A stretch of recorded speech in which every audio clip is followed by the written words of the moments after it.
আসসালামু আলাইকুম। এখন বাজে রাত 10টা 8। আর এখন আমি আর আশিক ভাই বাইরে হয়েছে হাঁটতে। গন্তব্য হইল বাথা। আমরা মেট্রো দিয়ে এখন যাব বাথা। আর আমার 3 দিন ধরে অফ ডে চলতেছে। আমার 3 দিনের কাজই এইটা যে আমি সারাদিন ঘুমামু আর রাত হলে এরকম ঘুরতে বাইর হমু। তো আজকে আবার আশিক ভাইয়ের অফ ডে। তো আশিক ভাই সব বলতেছে যে চলেন বাথা যাই। তো এখন বের হইলাম বাথা যাওয়ার উদ্দেশ্যে। আর এটা হইল একটা সৌদি এলাকা। দেখেন রাস্তাঘাট পুরো নীরব, একটা মানুষও দেখা যায় না। মাত্র 10টা 8 বাজে। আর রাত বলে কথা না, এখানে দিনেও ওরকম আর কি মানুষ দেখা যায় না। আর রাস্তাঘাট কত পরিষ্কার দেখতেই পারতেছেন। সামনে আশিক ভাই। আর এখানে সামনে একটা পার্ক আছে। এটা হলো এলাকা ভিত্তিক পার্ক, যেখানে আর কি এলাকার মানুষজন যেসব বসে আড্ডা ঠাড্ডা মারে, এরকম একটা পার্ক আর কি। আমি রিয়াদের বেশিরভাগ জায়গায় দেখছি এরকম পার্ক আর কি, এলাকা ভিত্তিক একটা পার্ক থাকে। এদের সব জায়গায় আমার আর কি মোটামুটি ভালো রিয়াদ ঘোরা হয়েছে। আমি সব জায়গায় দেখছি এরকম একটা এলাকা ভিত্তিক পার্ক। তো সামনে একটা পার্ক আছে, আপনাদের চলেন দেখাই।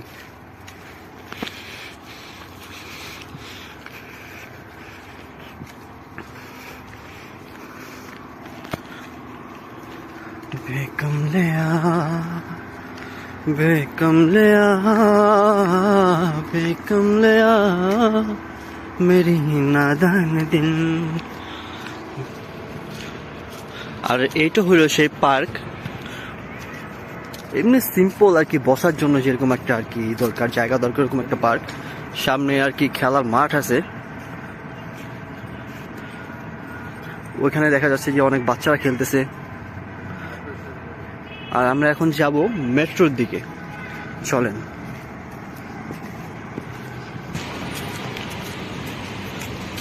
আর এইটা হলো রাতের রাস্তা। দেখেন কিরকম ট্রাফিক, ইশারা ট্রাফিক। সামনে দেখা যাইতেছে একটা মল, এটার নাম হলো আল হামরা মল। ঈদ উপলক্ষে এটা একটু ভালোই সাজানো হয়েছে। এটা এমনি একটু সাজানো গোছানো থাকে, কিন্তু ঈদ উপলক্ষে আরো বেশি করে সাজানো হয়েছে, দেখতে পারতেছেন আপনারা।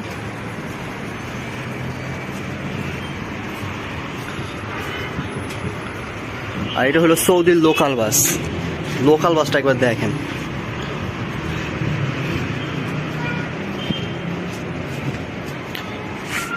এইটা হলো গিয়া সৌদির লোকাল বাস।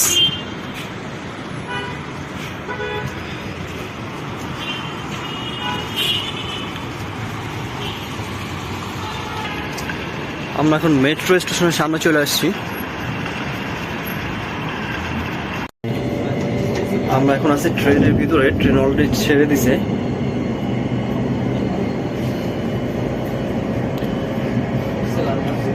আর আমরা আছি একদম সামনের দিকে। আমরা এখন আছি মিনিস্টার অফ এডুকেশনে। বাতাস যাইতে হইলে প্রায় 3টা ট্রেন চেঞ্জ করা লাগে। এখন আমরা নামলাম, একটা ট্রেন চেঞ্জ করলাম আর কি।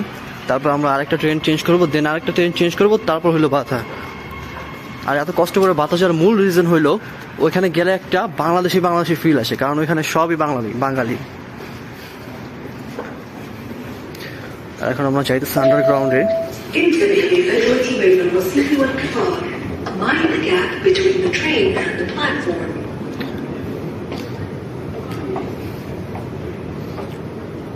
আর এখন আমরা যে ট্রেন উঠবো পুরোটা একটা টার্নেলের ভিতর দিয়ে যাইবো।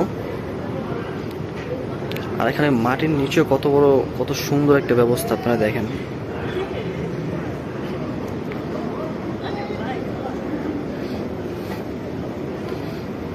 আমরা একটু নামলাম কিং সালমান পার্ক স্টেশনে। এখান থেকে আমরা একটু সালমান পার্কে যাব, পার্কটা একটু ঘুরা দেন আবার বাথার উদ্দেশ্যে রওনা দিব। ওই যে দেখতে পারতেছেন কিছু সুন্দরী রমণী সৌদিয়ান। আর আপনি এত বড় জায়গাটা দেখতে পারতেছেন, এটা কিন্তু পুরোটা একটা মাটির ভিতরে। একবার চিন্তা করেন ওদের টেকনোলজি কতটা উন্নত। আর আমার এখন পাঞ্চ করা লাগবে কার্ড, তো খুলে গেছে।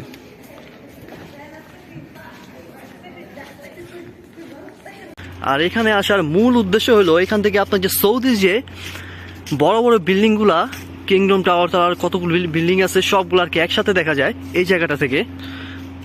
আর এই জন্য এখানে আসা। আপনি দেখেন একবার, এখান থেকে আপনার সব বিল্ডিংগুলো একসাথে দেখা যেতেছে, কিন্তু আপনি সামনে যাবেন এক একটা থেকে এক একটা প্রায় যাইতে প্রায় ঘন্টাখানেক লাগবে। আর এখান থেকে দেখা যেতেছে সবগুলো একসাথে। আমি একটু জুম করে দেখাই আপনাদের, জুম হয়।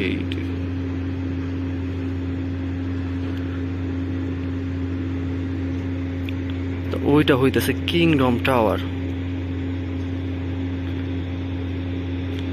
আর এই পাশে যে বিল্ডিংটা দেখতে পাইতেছেন এটা হলো আব্দুল্লাহ সিটি। এটা হলো আব্দুল্লাহ সিটির ভিতরে। আর এইটা হলো কিংডম টাওয়ার, এটা হলো অলায়া, কিন্তু দেখা যেতেছে দোনোটা একসাথে, কিন্তু এক জায়গা থেকে আরেক জায়গায় যেতে আপনার গাড়িতে করে প্রায় আধা ঘন্টা সময় লাগবে।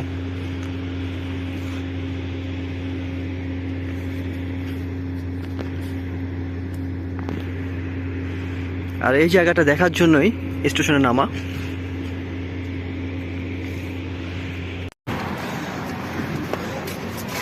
আমরা এখন আছি আল বাথা। আর এই আল বাথা যেন সৌদি আরবের ভিতর এক টুকরো বাংলাদেশ।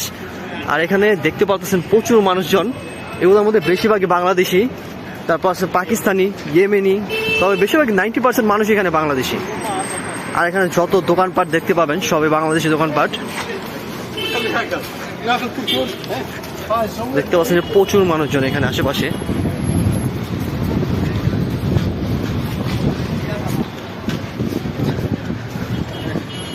সবজির বাজার, এক বাংলাদেশি ভাইয়ের দোকান। আর আল বাথা এমন একটা জায়গা, এখানে আপনি এমন কোনো জিনিস নাই যে না পাইবেন, খালি একটা খোঁজ লাগান লাগবে আপনার।